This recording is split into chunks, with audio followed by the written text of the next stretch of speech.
Good morning, ma'am. Our topic for today is all about partnership with families and community. The foundation of organized partnership program is the creation of an action team.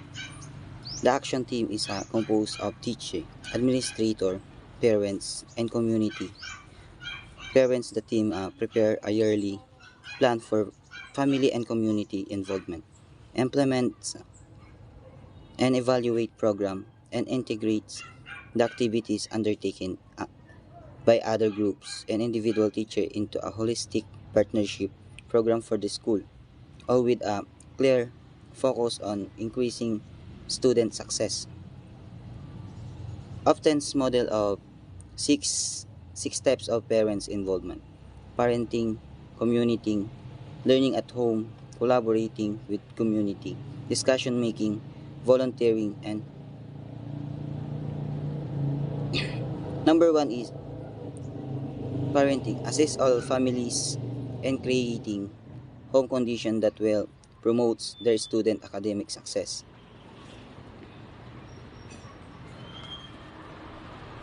It is a process that prepared child their independence. It is a way of guiding student to their development. A great parenting provides success and soft of the student success. There are four types of parenting: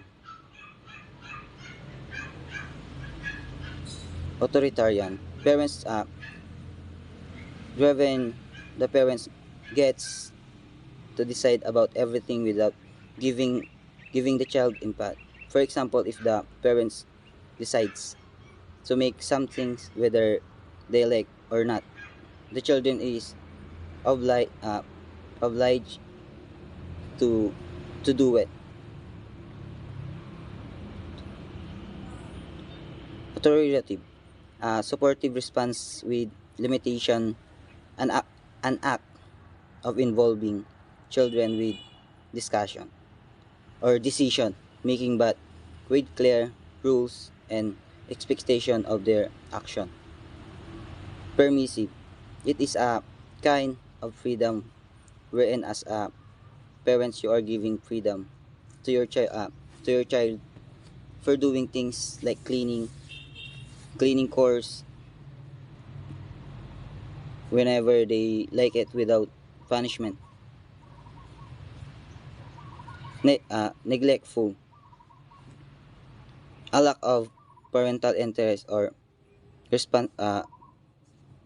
responsiveness to a child. It is a way of being absent and not paying attention to a child action, leading a child to make care of themselves. Number two is communicating. Create effective home to school and school to home communication about the educational experience of the student.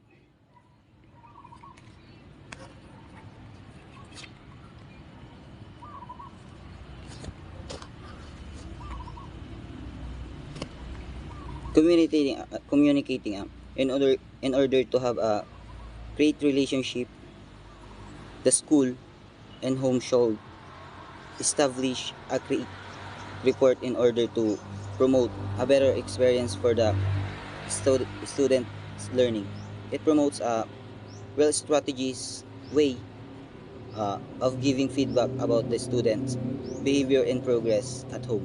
Aside from that, it will also provide the teacher provide the teacher better understanding of student behavior at school because they are aware of, aware of student behavior at home. Number three is volunteering. Organize and recruit parents, assistants, and support. Volunteering between the school and community means involving the every school activity. The community, especially the parents, are actively participating and showing supporter. Example during brigada, eskwela. The community is helping the school and providing a safe and clean environment for students.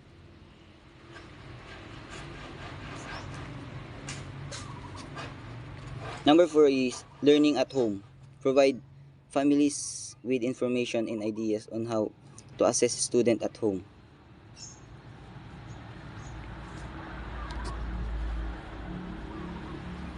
Learning at home means helping family, uh, especially parents, on how they can help and guide their child in doing their homework. Also, it is encourage participation from parents because they can actively involve and suggesting ways to strategy and activities on how to make the student learn better. Number 5 is decision making. Involve parents in school decision making by nurturing parents, leader, and representative. Decision making means involving parents in making decision to school. For example, the PTA, Parents Teacher Association, in which parents and teacher work together about school matter, like providing suggestion on how to make student learning more convenient. Also, it helps the parents to voice out concern about school practices and policies. And now collaborating with the community, determine determine in and incorporate resources and services from the community to support school activity and family.